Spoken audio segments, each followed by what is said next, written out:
I always thought the HOA was a minor nuisance, until they built a fence 6 feet onto my property without so much as a warning. Their smug president, Marlene Pierce, said I could take it up with the board, confident I'd just roll over like everyone else. What she didn't know was that I had a secret. The land beneath their fancy HOA headquarters, it was mine. And I was done playing nice. They thought they could push me around with petty fines and rules. They were about to find out what happens when you mess with the wrong property owner. The sun was barely up when I stepped out onto my front porch, coffee in hand, expecting nothing more exciting than the usual joggers passing by and the mailman's routine wave. Instead, I was greeted by the jarring sound of metal hitting dirt. At first, I thought it was some kind of roadwork, until I noticed the construction crew stomping through my front yard like they owned the place. They weren't fixing potholes. They were digging post holes, and not just anywhere. 6 feet into my lawn, where my grandmother's rose bushes used to bloom before winter set in. I set my mug down and made my way over, my heartbeat picking up with every step. "Excuse me," I called out, keeping my tone as civil as possible. "What exactly do you think you're doing?"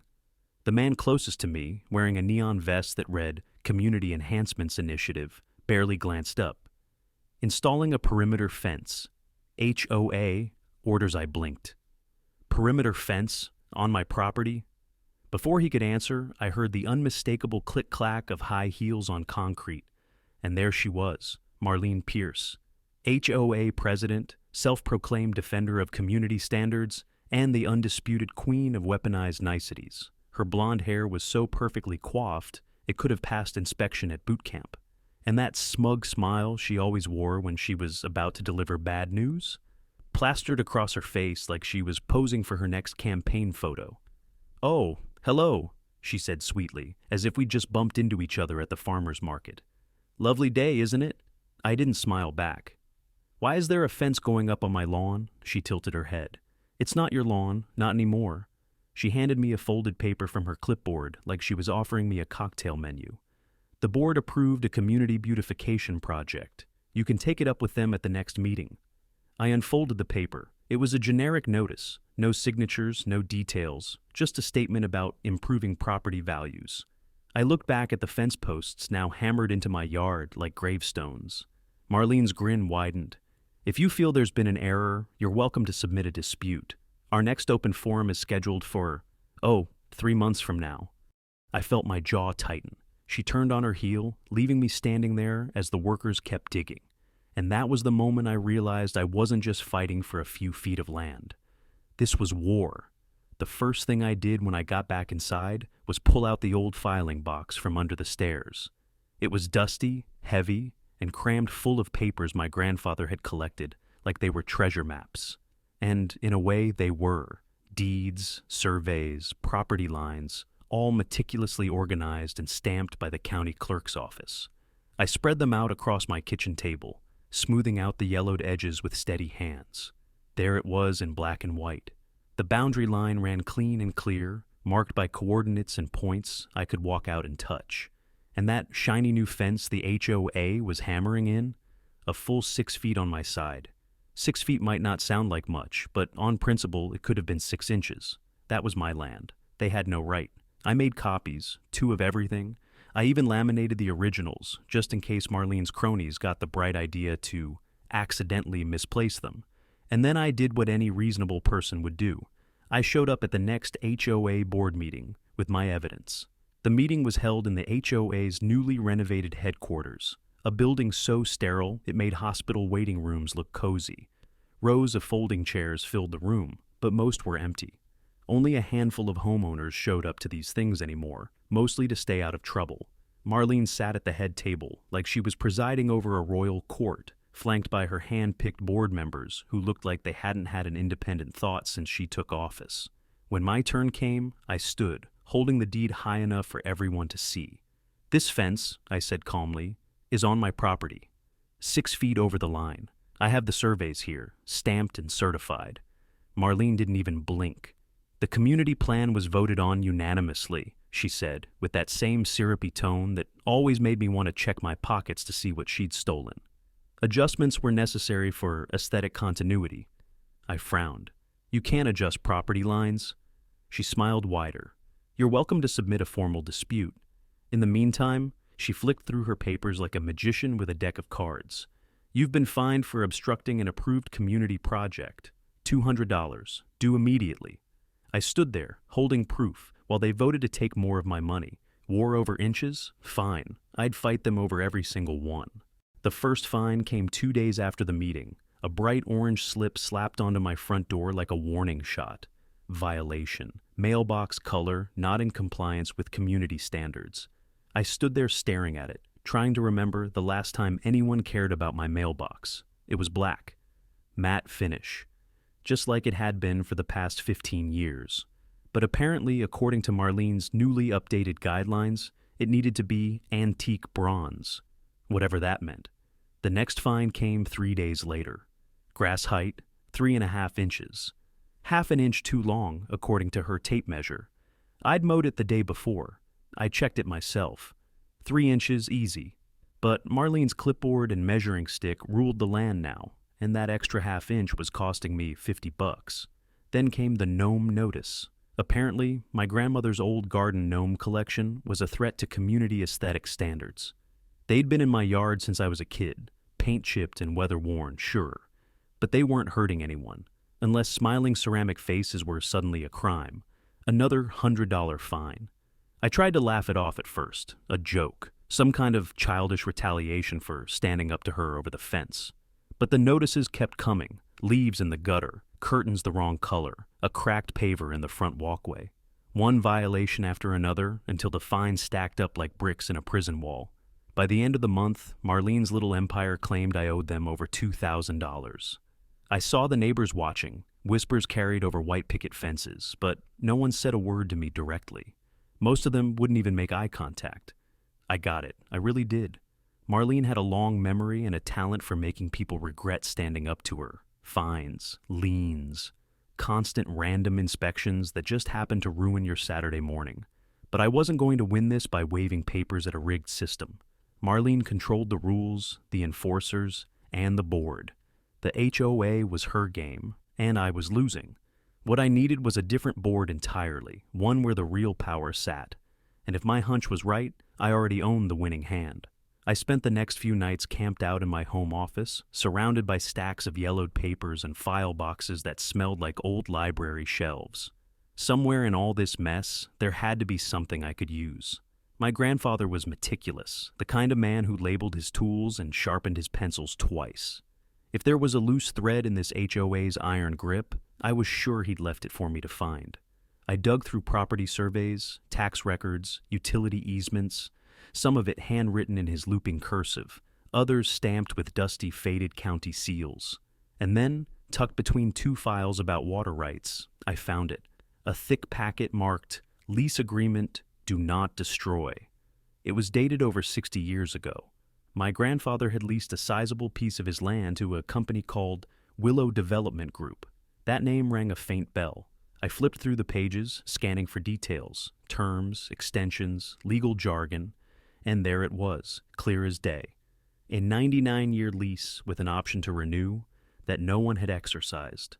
My stomach did a slow turn as I grabbed my laptop and pulled up the county property database. I entered the parcel number listed in the lease and waited, heartbeat heavy in my ears. When the screen finally loaded, I blinked. Owner, me, my name, clear as crystal. I double-checked the documents. The land I was supposedly renting out on that old lease was the same land where the HOA's shiny glass-windowed headquarters now stood. The same place where Marlene held her precious board meetings and handed out fines like candy at Halloween. Their office, their operations, their power center, built on land I legally owned. I sat back in my chair, staring at the screen. A slow grin spread across my face. They'd been sitting in my house this whole time and didn't even know it. The lease had expired last year. They were trespassing, squatting, technically. And if they thought I was going to play by their rules any longer, they were about to get the shock of their lives. Because owning the dirt under someone's feet, that's the kind of leverage even Marlene couldn't find a way. I wasn't about to march into this alone. The last thing I needed was Marlene twisting the facts into some HOA-friendly fairy tale. So, first thing Monday morning, I called my lawyer, Dana Liu. She'd handled a few property issues for me before, nothing like this. But if there was anyone who could turn a legal technicality into a wrecking ball, it was her. By noon, I was sitting across from her at a polished oak conference table, a manila folder thick with paperwork between us. Dana slid on her glasses and flipped through the lease documents, eyes scanning each page like she was looking for an ambush. She didn't say much at first, just the occasional, or interesting that made my pulse spike. Finally, she set the papers down and looked at me over the rims of her glasses.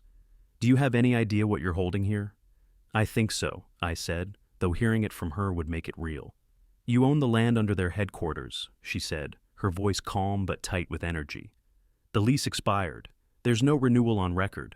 As of last year, they've been occupying your property without a legal right to be there." I let that sink in again. It still felt surreal.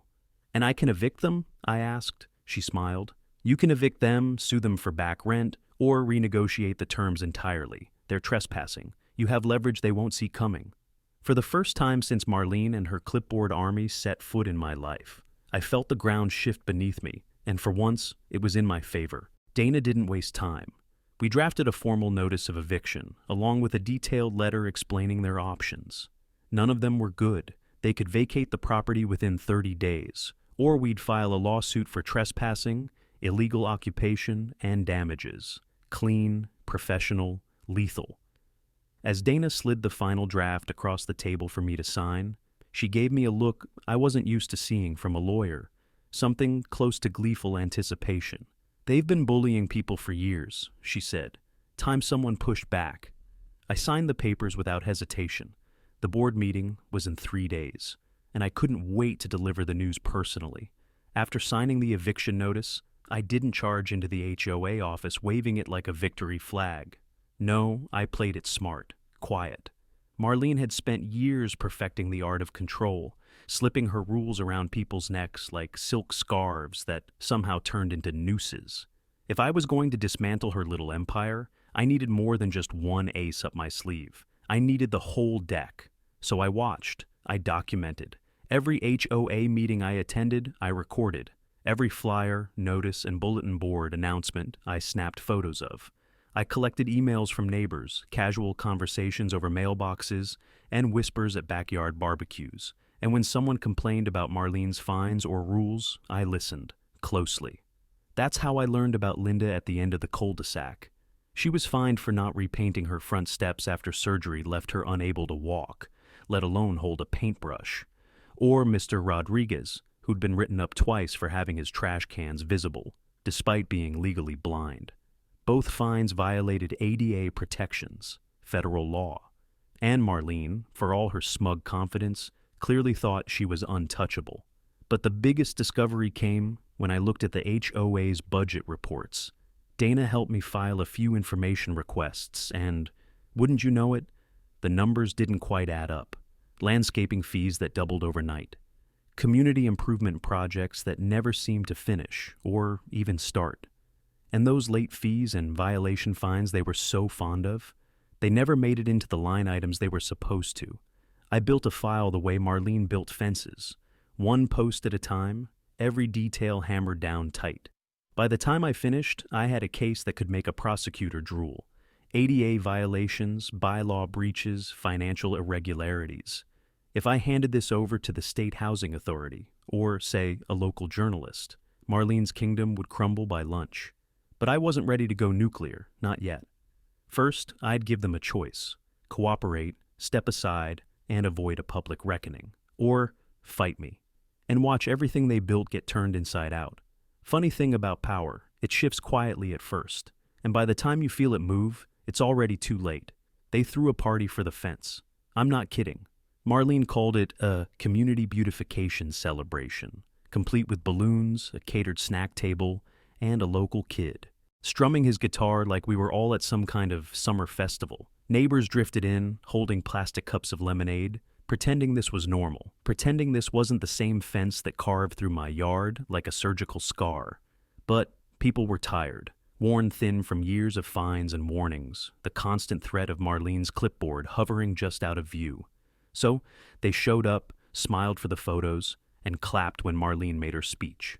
I stood near the back, arms folded, watching it all. The string lights they had looped along the fence posts swayed in the breeze. A few kids chased each other around, blissfully unaware that their parents had whispered about moving away just a few months back. Marlene was in her element. She wore a bright red blazer that probably cost more than my first car, waving her hands as she talked about shared spaces and improved property values. She spoke like a politician, all practiced sincerity and broad smiles, and the whole time, none of them had the slightest clue they were standing on my land. I sipped my drink slowly, listening, letting her dig herself in deeper with every word. She was planning a new phase, she said. More fences, new signage, a security booth at the neighborhood entrance. She talked about enforcement presence, like this was a gated community instead of a quiet cul-de-sac, with kids on bikes and retirees watering their begonias. There was applause. Marlene beamed. The board sat behind her like obedient bookends, nodding along. I could have ended it right then, marched up to the front with my paperwork and told them to pack their things, but I didn't, not yet. Timing mattered, and I wanted this to sting. So I stayed quiet, letting the music and laughter wash over me. Let them have their lemonade and speeches. Let Marlene think she'd won. Because the calm before the storm always feels like victory, right up until the sky breaks open. The next HOA board meeting was scheduled for Thursday evening in their polished little headquarters with the glass doors and neatly trimmed hedges. The same building they'd bragged about during the fence party. The same one sitting on land that, as of last year, belonged to me. I showed up early, papers tucked neatly in my briefcase, and took a seat near the back. Marlene and her board filtered in 10 minutes late, as usual, acting like they were the stars of some civic theater. The room wasn't packed, but there were enough neighbors to make a scene if one broke out, which was exactly what I was counting on. Marlene started the meeting like she always did. A roll call. A moment to review last month's minutes, which no one really paid attention to. Then she moved on to fines and citations, reading them out like a judge at sentencing. When she got to my name, her smile sharpened. "Mr. Callahan," she said, dragging out the syllables, "we'll be discussing your ongoing violations in regard to lawn maintenance and unsanctioned exterior decor. The gnomes, again." I raised my hand, slow and steady. "Actually, I have something for the board to review." She blinked at me. "You can submit concerns in writing." "It's not a concern," I said, standing. I pulled a thick folder from my briefcase and walked it right up to the table. "It's an eviction notice." For a second, there was silence, the kind that sucks all the oxygen out of the room. Then came the murmurs, a few gasps. One neighbor actually dropped their pen. Marlene's expression didn't change at first. She gave a sharp, hollow laugh, flipping through the papers like they were a menu at a restaurant she wasn't impressed with. "You're serious?" she asked finally, still smiling, but I could see the flicker in her eyes. "I'm very serious," I said. "The lease on this land expired. You're trespassing." Someone in the back whispered, "Is that real?" Marlene's hands tightened around the papers. "This is ridiculous," she said, but she didn't sound as sure as usual, and that was when I knew the power had shifted. For the first time in years, Marlene was on the wrong side of the table. I figured Marlene wouldn't go quietly. People like her never do. Less than 24 hours after I served the eviction notice, there was a fresh flyer taped to every mailbox in the neighborhood. "Emergency HOA meeting," it announced in bold red letters, as if the place had been hit by a natural disaster. And in Marlene's mind, it probably had. The meeting was held the next evening, same cold chairs in the same glass box headquarters, at least for a little while longer. I sat near the back again, this time with Dana, my lawyer, at my side. She'd insisted on coming, said she liked to watch bullies squirm. Marlene didn't waste time. She opened the meeting with a speech that would have made a B-list politician jealous. "It has come to our attention," she announced, "that one of our residents has launched an aggressive and fraudulent campaign to undermine this community's safety and stability." There were a few murmurs, some heads nodding. Most of the crowd just stared straight ahead, silent. "He has filed a false eviction notice," Marlene went on, "and is using intimidation tactics to threaten the leadership of this board." She set down a thick folder on the table in front of her with a dramatic thud. "This board has filed a lawsuit for harassment, defamation, and interference with community operations. Dana gave me a sideways glance and mouthed, "Weak." I almost smiled. Marlene kept going, painting me as some kind of neighborhood menace. According to her, I was staging a hostile takeover, plotting to tear down the headquarters and, my favorite, planning to build a strip mall in its place. By the time she finished, you'd think I was trying to turn our sleepy little subdivision into a crime-riddled urban wasteland. When she finally opened the floor for comments, a few of her usual supporters clapped. One of them, a guy who always kept his Christmas lights up until April, stood and said something about protecting the neighborhood from opportunists. The rest of the room stayed quiet. I didn't bother defending myself. Not yet. Let her have her show. The lawsuit wouldn't hold up past the first hearing, and she knew it. But this was about saving face. Problem was, the face she was trying to save was already cracking, and the whole room could see it. The lawsuit lasted all of 3 weeks. Dana shredded it in 2 court appearances like she was swatting away flies at a barbecue. Every accusation Marlene's HOA threw at me, fraud, harassment, defamation, fell apart faster than one of their budget patio chairs. We brought in the original lease documents, county records, and even a witness from the zoning office who confirmed, under oath, that the property had reverted back to me the moment the lease expired. Marlene's lawyer, some overworked guy from a strip mall practice 2 towns over, tried his best. I almost felt sorry for him. Almost. He stammered through arguments about community preservation and eminent domain, neither of which held any weight. The judge cut him off more than once with a look that could have curdled milk. By the time Dana wrapped up, the outcome was clear. The judge banged his gavel, ruled the eviction legal, and signed off on a 30-day deadline for them to vacate the property. Marlene didn't even wait to hear the closing remarks. She stormed out of the courtroom so fast her knockoff designer purse nearly clocked her in the face. Dana packed up her files with the same calm precision she always had. "One down," she said, glancing at me. "Now we wait for the desperate Hail Mary." And she was right. I knew Marlene wasn't going to surrender. Not yet. There was something about the way she looked at me as she left the courtroom, tight-lipped, red-faced, practically vibrating with frustration. A woman like her didn't build an empire of fear and fines just to walk away because a judge told her to. When we got back home, I found another violation notice on my front door. Improper curtain color. My curtains were beige, exactly the same shade as 3 of my neighbors. But the fine? $250. Petty didn't begin to cover it. Marlene was playing her last card, the only way she knew how, by turning the screws tighter and hoping I'd crack. But the paperwork was filed. The eviction was coming, and Marlene was running out of time. I just didn't know yet how ugly she planned to make the finish. It started small, an extra fine here, a nasty rumor there. The kind of petty nonsense I'd come to expect from Marlene and her inner circle. But as the days ticked down toward eviction day, things escalated. By week 2, my mailbox had gone from delivering bills and grocery flyers to absolutely nothing. At first, I thought maybe the postman was running late. Then I spotted him 2 houses down, dropping letters into Mrs. Nguyen's box. When I asked him about mine, he looked confused, said there was nothing addressed to me anymore. Turns out Marlene had filed a change of address with the HOA's mail liaison, whatever that was supposed to mean.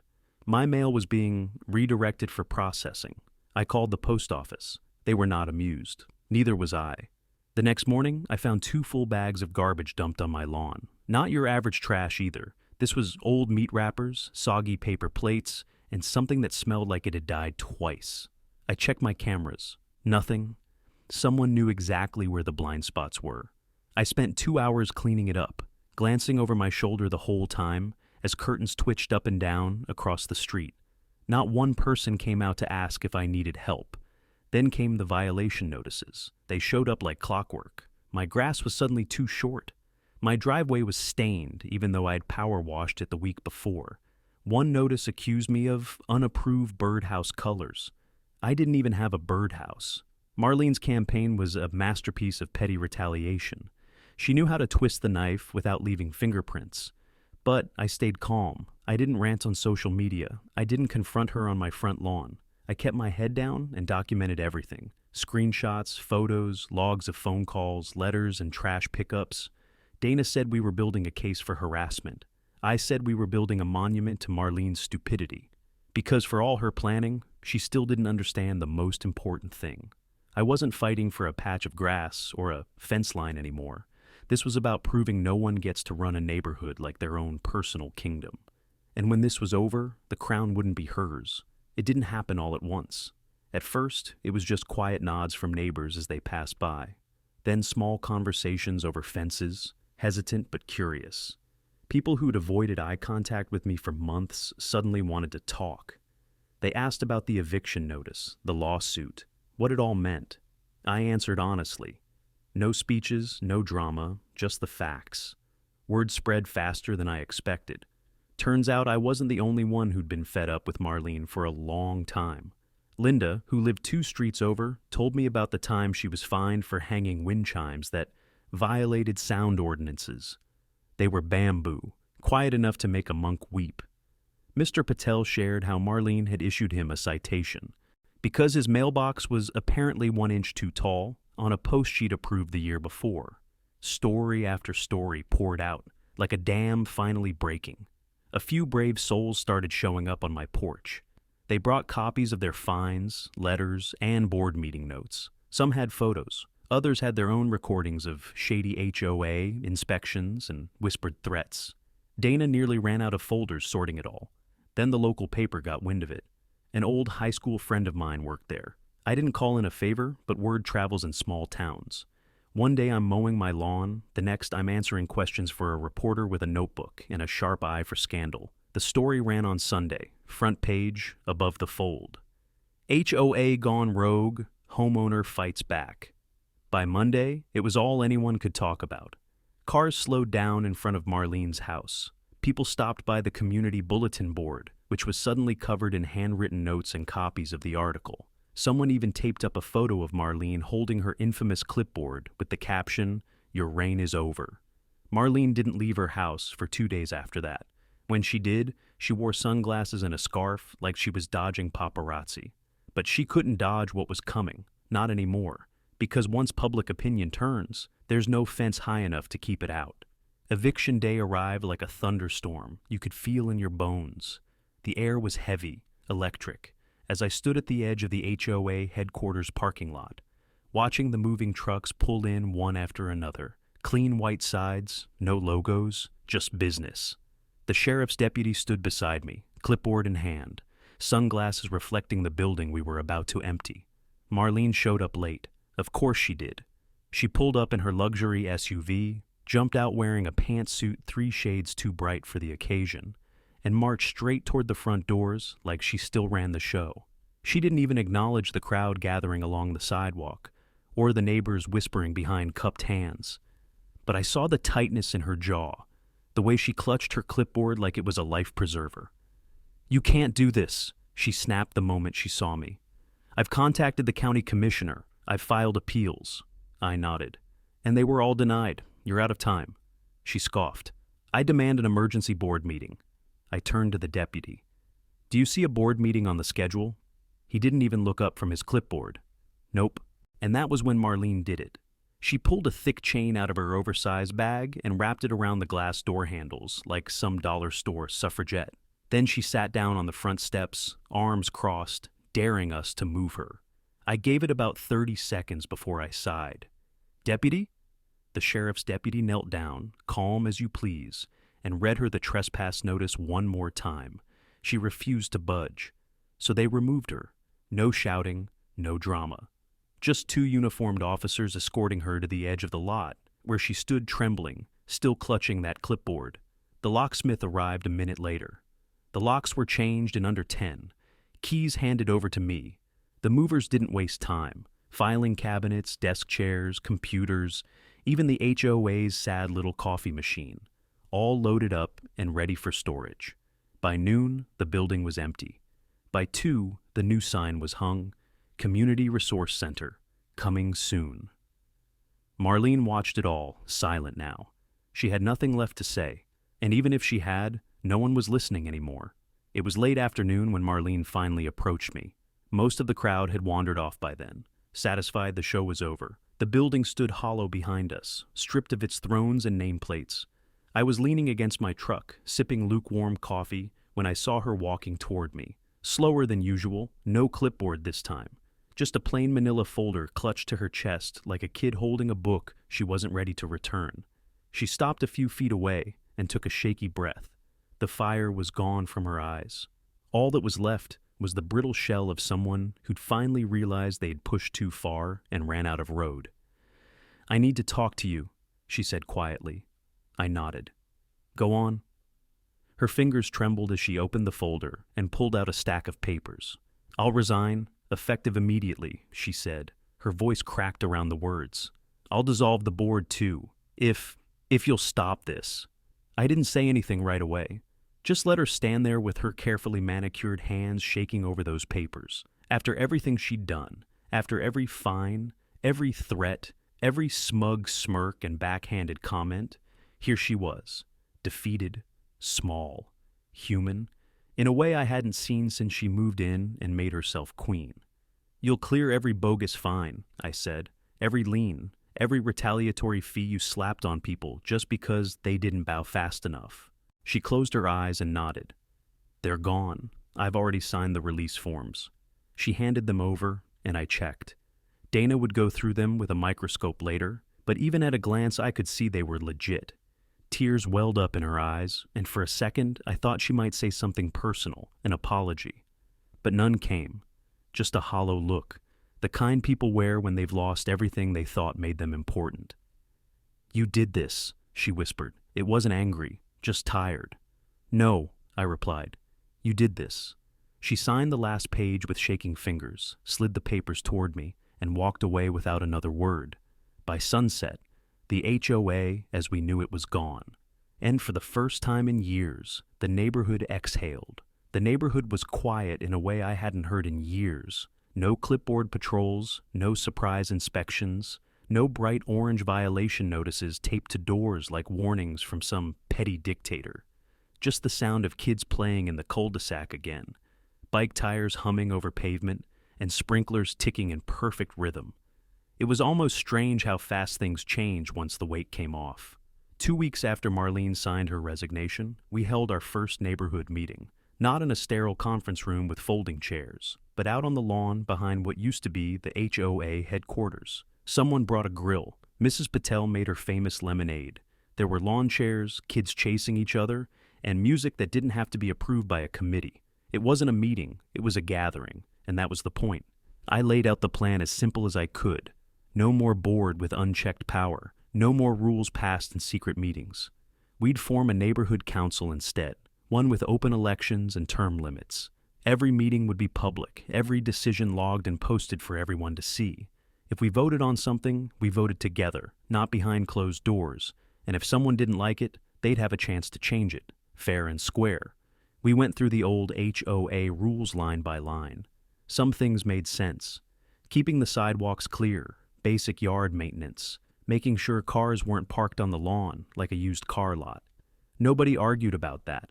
But the nonsense, the paint color restrictions, the mailbox height, the approved shrubbery lists, all of it got tossed. People cheered when I said the gnomes were here to stay. The biggest moment came when we announced the refunds. Every unfair fine, every retaliatory fee, anything that couldn't stand up to the new review system got erased. If someone had paid a bogus fine under Marlene's reign, we paid them back from what was left in the HOA's reserve fund. We made sure they knew this wasn't charity. It was justice. That night, as the sun dipped low and the sky turned soft shades of orange and purple, the neighborhood felt different. Lighter. People weren't looking over their shoulders anymore. They were looking at each other. And for the first time in a long while, they smiled. The neighborhood was quiet in a way I hadn't heard in years. No clipboard patrols, no surprise inspections, no bright orange violation notices taped to doors like warnings from some petty dictator.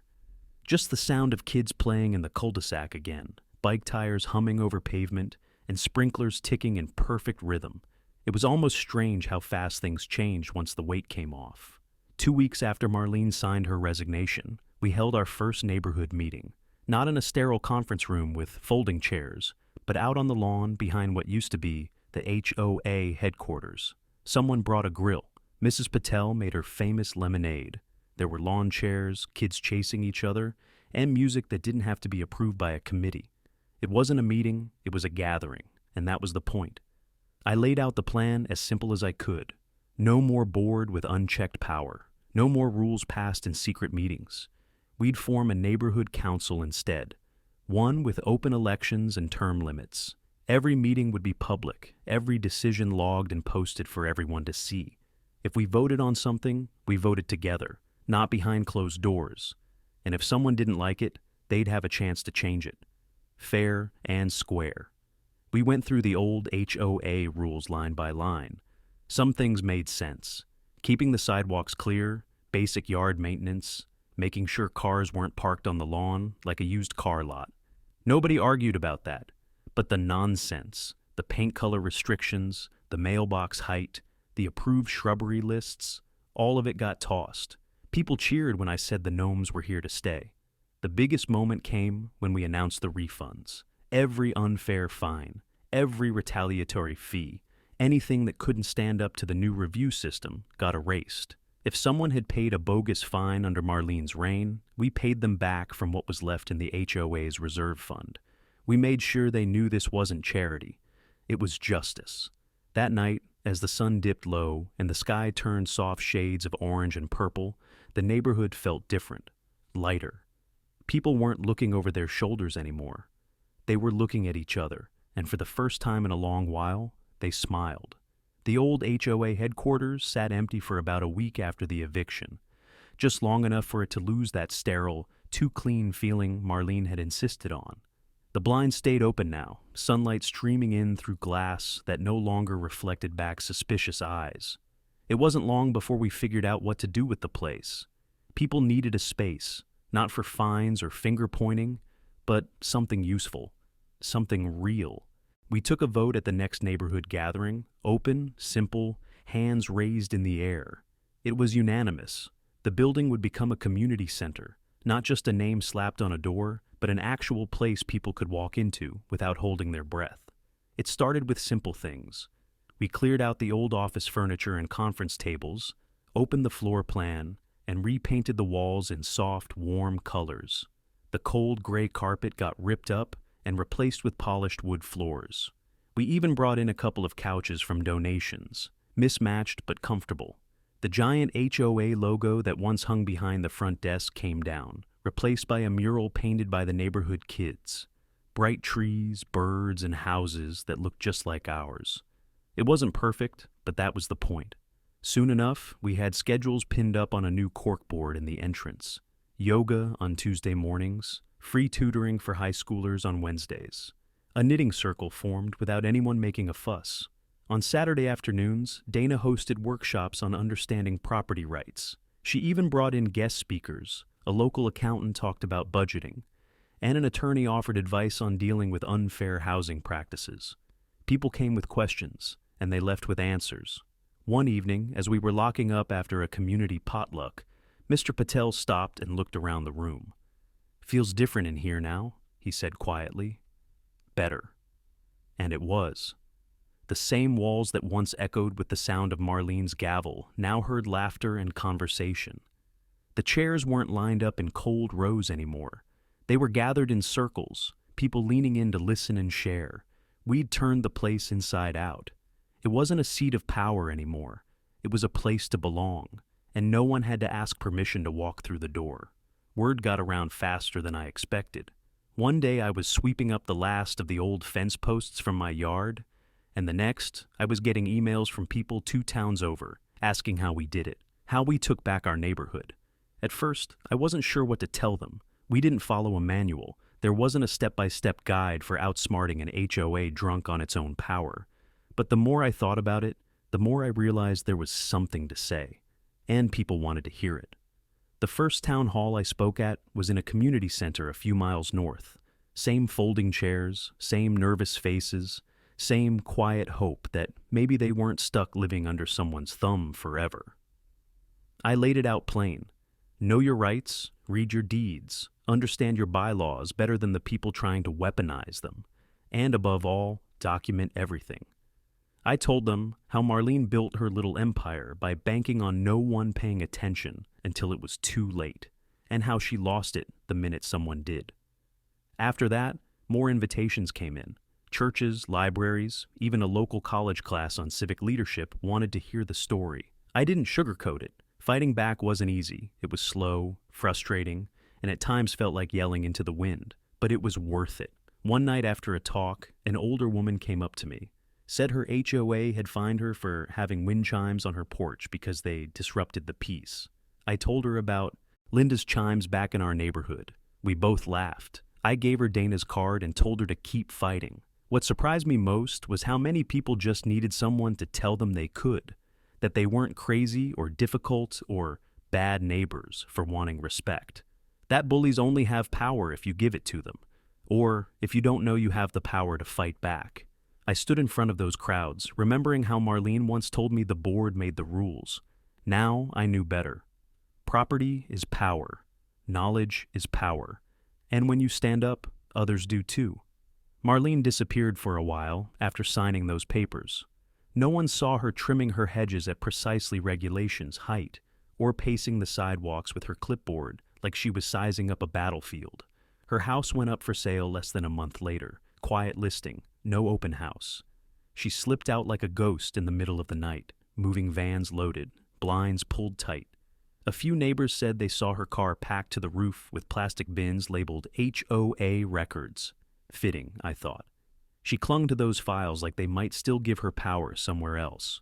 Rumor has it, she landed in a gated community 3 counties over, one of those planned communities with matching roofs and strict lawn watering schedules. Apparently, she wasted no time inserting herself into the HOA there. At least, that's what I heard from Linda, whose sister lived nearby.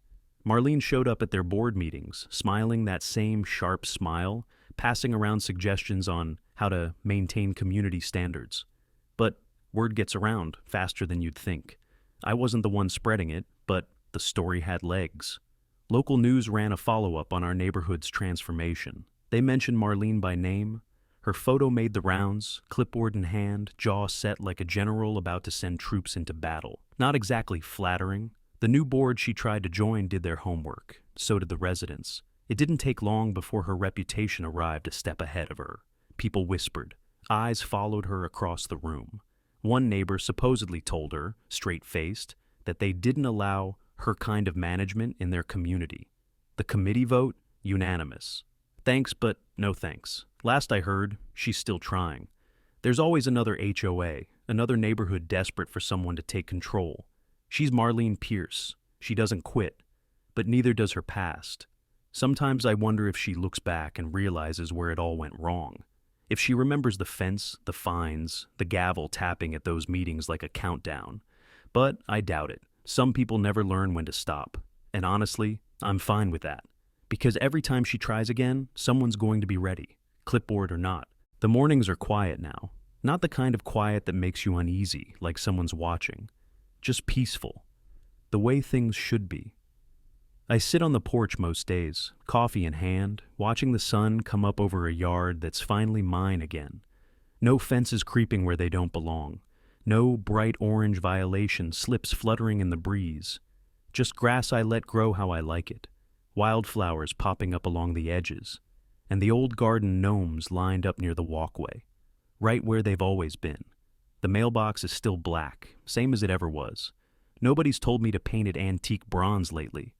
The wind chimes Grandma hung on the porch sing soft and low whenever there's a breeze. It's funny. They were once considered a nuisance by a woman who thought control was the same as community. Now they're just part of the soundtrack here. Neighbors wave when they pass by. Some stop to chat.